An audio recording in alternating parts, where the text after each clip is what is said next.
Back to the Taj classes. आज हम नया चैप्टर ट्रायल बैलेंस समझेंगे। जब हम जर्नल बनाते हैं और जर्नल से लेजर में पोस्टिंग करते हैं तो इसका अरिथमेटिकल एक्यूरेसी का पता लगाने के लिए हम लेजर अकाउंट के बैलेंस से ट्रायल बैलेंस बनाते हैं। जर्नल बनाते समय या लेजर में पोस्टिंग करते समय अगर कोई गलती हुई है तो इसका पता हमें ट्रायल बैलेंस से चल जाता है। वैसे कई एरर्स ऐसे होते हैं जिसका पता ट्रायल बैलेंस से नहीं चलता, लेकिन एक हद तक जर्नल और लेजर में हुए गलती का पता हमें ट्रायल बैलेंस से चल जाता है। ट्रायल बैलेंस के हेल्प से ही हम फाइनेंशियल स्टेटमेंट तैयार कर पाते हैं। आगे क्लास में हम समझेंगे कि हम ट्रायल बैलेंस के हेल्प से कैसे ट्रेडिंग अकाउंट, पीएल अकाउंट और बैलेंस शीट बनाते हैं। यहाँ एक बात ध्यान रखना है कि ट्रायल बैलेंस अकाउंट नहीं होता है, यह एक स्टेटमेंट होता है। अगर आपसे पूछा जाए is it a part of the double entry system of bookkeeping, तो आपका आंसर होना चाहिए no, it is not a part of the double entry system of bookkeeping. अब हम कुछ ट्रांजेक्शन्स का जर्नल एंट्री बनाएंगे, फिर उसका लेजर पोस्टिंग करेंगे और फिर उससे ट्रायल बैलेंस बनाएंगे ताकि आपका कॉन्सेप्ट और अच्छी तरीके से क्लियर हो जाए। यह आपका क्वेश्चन है।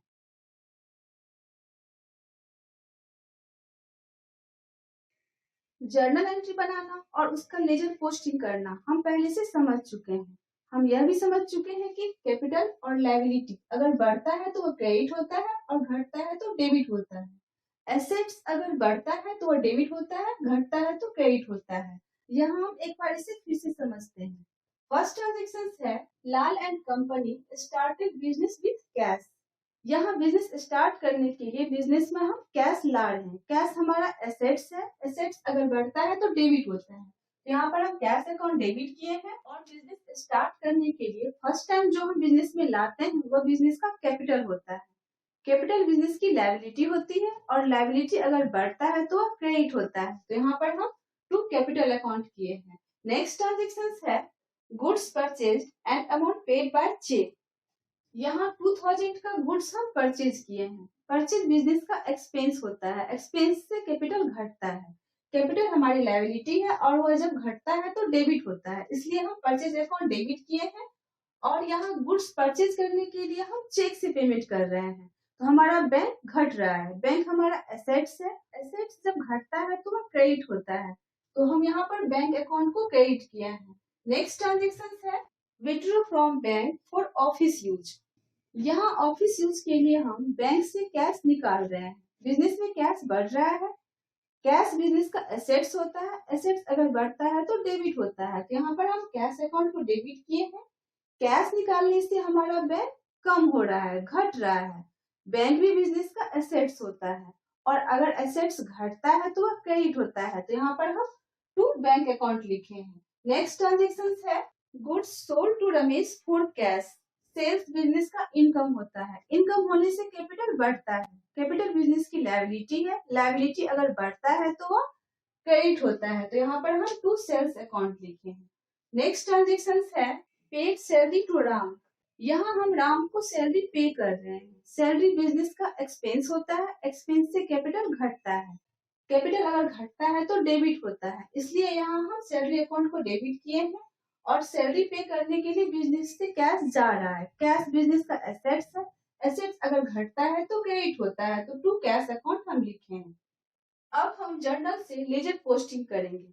लेजर पोस्टिंग करना हम पहले समझ चुके हैं। यहाँ हम सबका अलग अलग लेजर अकाउंट बना रखे हैं। अब इसका हम पोस्टिंग करेंगे। यहाँ कैश अकाउंट डेबिट साइड में है 60,000 का, तो हम इसको कैश अकाउंट की डेबिट साइड ही लिखेंगे। डेबिट साइड यहाँ हम 2 से स्टार्ट करते हैं और क्रेडिट साइड को बाय से स्टार्ट करते हैं। यहाँ कैश अकाउंट डेबिट साइड है तो डेबिट साइड ही यहाँ एंट्री होगा, लेकिन यहाँ कैश का रिलेशन कैपिटल से है तो यहाँ पर हम लिखेंगे टू कैपिटल अकाउंट। 60,000 यहाँ पर आ जाएगा 60,000। डेट है मार्च 1, डेट में लिखेंगे मार्च 1। यहाँ कैश का ट्रांजेक्शन फिर यहाँ 15 मार्च को हुआ है। यहाँ भी कैश हमारा डेबिट साइड है तो हम इसे कैश अकाउंट के डेबिट साइड ही लिखेंगे, लेकिन यहाँ कैश का रिलेशन बैंक से है तो हम यहाँ डेबिट साइड लिखेंगे टू बैंक अकाउंट। अमाउंट है हमारा 1500, तो यहाँ लिखेंगे 1500। डेट है मार्च 15, मार्च 15। यहाँ मार्च 19 को कैश अकाउंट डेबिट है, इसे भी हम डेबिट साइड ही लिखेंगे। यहाँ कैश का रिलेशन सेल्स से है, तो यहाँ पर हम लिखेंगे टू सेल्स अकाउंट। डेट हो जाएगा मार्च 19 और अमाउंट है 4000। यहाँ कैश हमारा क्रेडिट साइड है, इसको हम क्रेडिट साइड लिखेंगे। कैश का रिलेशन यहाँ सैलरी से है, तो यहाँ पर हम लिखेंगे बाय सैलरी अकाउंट। 1500। यहाँ डेट हो जाएगा मार्च 25। अब हम इसका बैलेंस निकालेंगे। यहाँ डेबिट साइड ज्यादा अमाउंट है, इसको हम पहले टोटल करेंगे।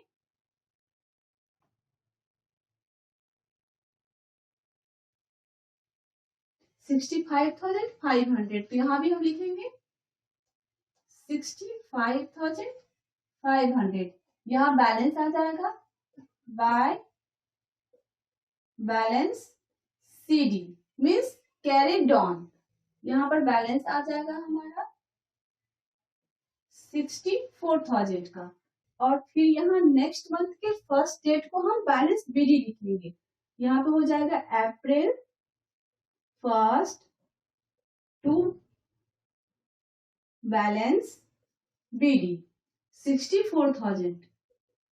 BD मीन्स ब्राउट डॉन, यह हम पहले समझ चुके हैं।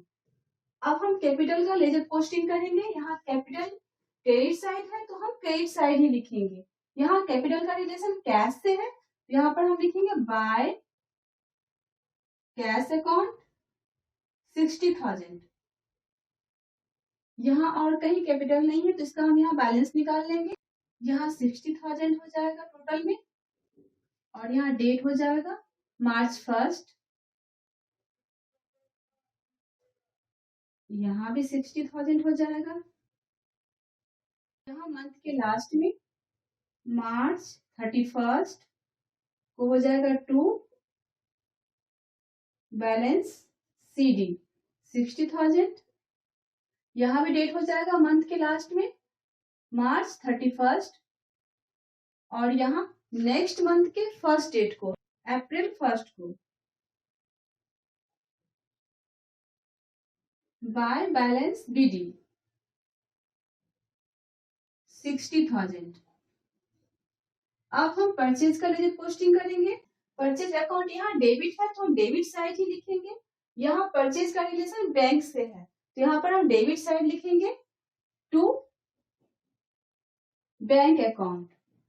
यहाँ डेट हो जाएगा मार्च 5 और अमाउंट हो जाएगा 2000। और कहीं हमारा परचेज नहीं है, तो इसका हम यहाँ बैलेंस निकाल लेंगे।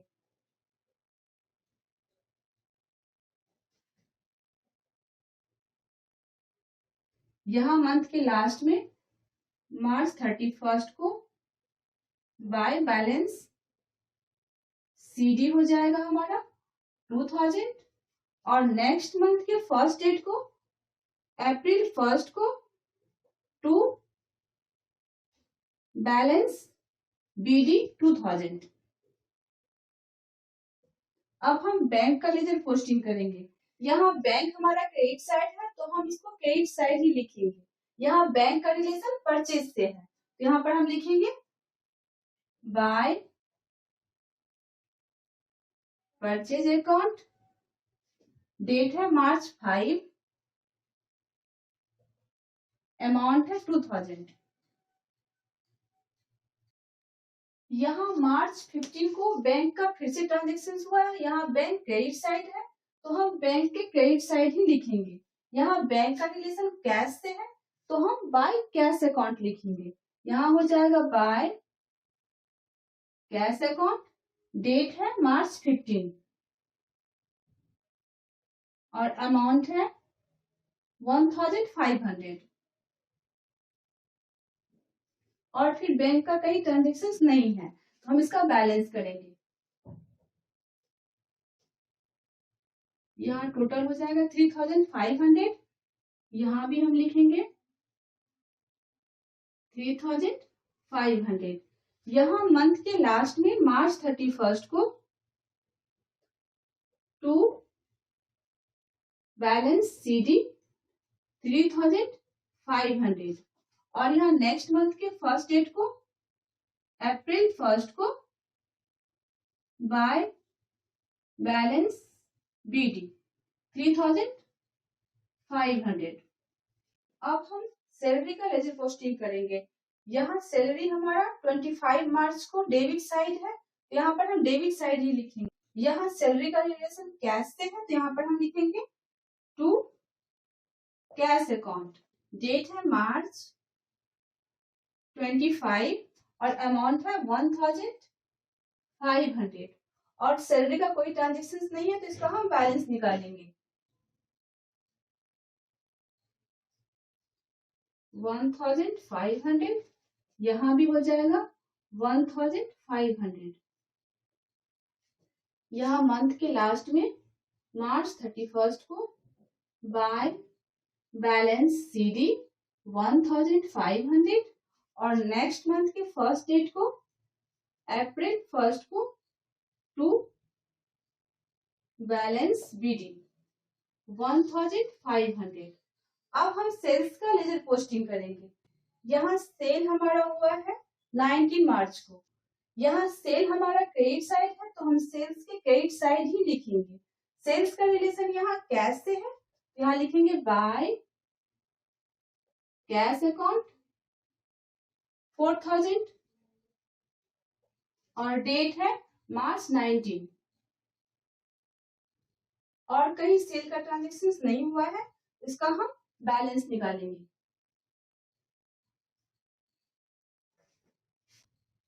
यहाँ टोटल हो जाएगा 4,000। मंथ के लास्ट में मार्च 31 को to balance CD 4,000, next month के फर्स्ट डेट को अप्रैल 1 को बाय बैलेंस BD 4,000। अब हम लेजर अकाउंट के बैलेंस से ट्रायल बैलेंस बनाते हैं। यहाँ हम जर्नल से लेजर पोस्टिंग कर चुके हैं, तो यहाँ जर्नल को हम मिटा देते हैं और यहाँ पर हम ट्रायल बैलेंस बनाते हैं।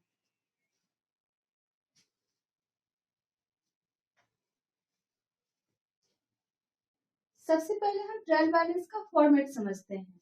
यहाँ हो जाएगा सबसे ऊपर trial balance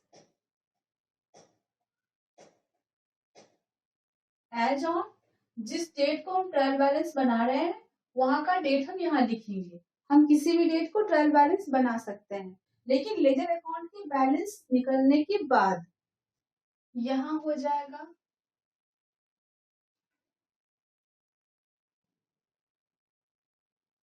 name of account,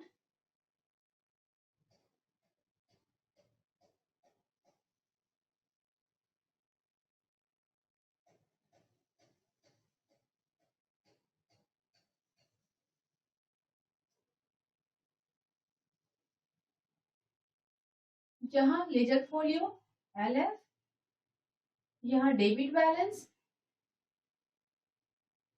और यहाँ क्रेडिट बैलेंस।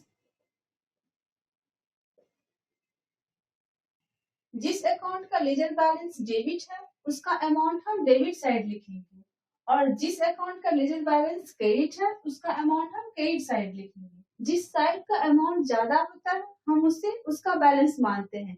यहाँ डेबिट साइड का अमाउंट ज्यादा है तो यह डेबिट बैलेंस है, या फिर नेक्स्ट मंथ के फर्स्ट डेट को बैलेंस BD जिस साइड रहेगा वही बैलेंस होगा। यहाँ बैलेंस BD डेबिट साइड है तो यह डेबिट बैलेंस है।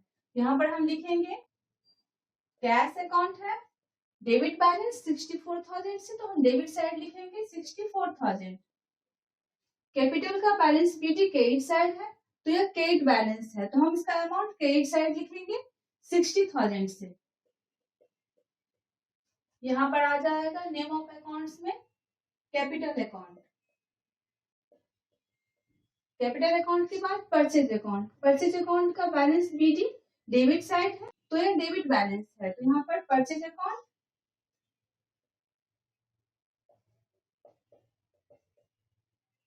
2000 डेबिट साइड आ जाएगा। बैंक अकाउंट का बैलेंस बीटी क्रेडिट साइड है तो यह क्रेडिट बैलेंस है, तो बैंक अकाउंट के क्रेडिट साइड 3500 हो जाएगा। तो यहाँ पर हम क्रेडिट साइड लिखेंगे 3500 और यहाँ नेम ऑफ अकाउंट पे हो जाएगा बैंक अकाउंट।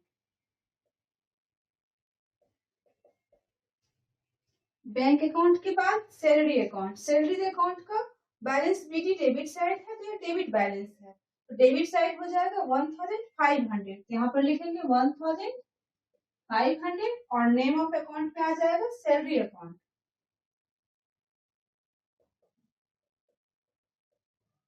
इसके बाद सेल्स अकाउंट। सेल्स अकाउंट का बैलेंस बीटी क्रेडिट साइड है तो क्रेडिट बैलेंस है, तो हम इसका अमाउंट क्रेडिट साइड लिखेंगे 4000। यहाँ अमाउंट आ जाएगा 4000 और नेम ऑफ अकाउंट पे आ जाएगा सेल्स अकाउंट।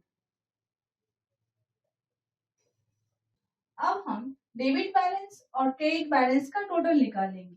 अगर डेबिट बैलेंस और क्रेडिट बैलेंस दोनों का अमाउंट सेम आ रहा है, दैट मीन्स कि हमारा जर्नल एंट्री और लेजर पोस्टिंग दोनों सही है।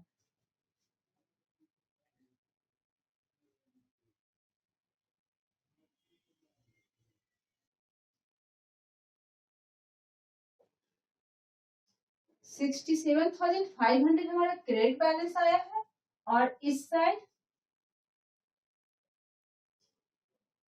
साइड भी हमारा 67,500 आया है। यहाँ हमारा डेबिट बैलेंस का अमाउंट और क्रेडिट बैलेंस का अमाउंट सेम है, दैट मीन्स कि हमारा अभी तक का अकाउंट सही जा रहा है। अक्सर क्वेश्चन में आपको लेजर अकाउंट का बैलेंस दे देगा, जैसे सैलरी का बैलेंस, रेंट का बैलेंस, कैश का बैलेंस, और उसको आपको ट्रायल बैलेंस में डेबिट और क्रेडिट साइड रिकॉर्ड करना है।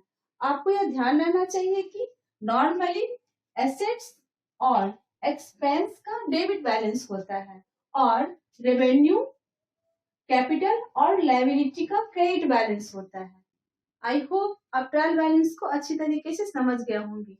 नेक्स्ट क्लास में हम कुछ और क्वेश्चन सॉल्व करेंगे जिससे आपका कंसेप्ट और अच्छी तरीके से क्लियर हो जाएगा। Thank you.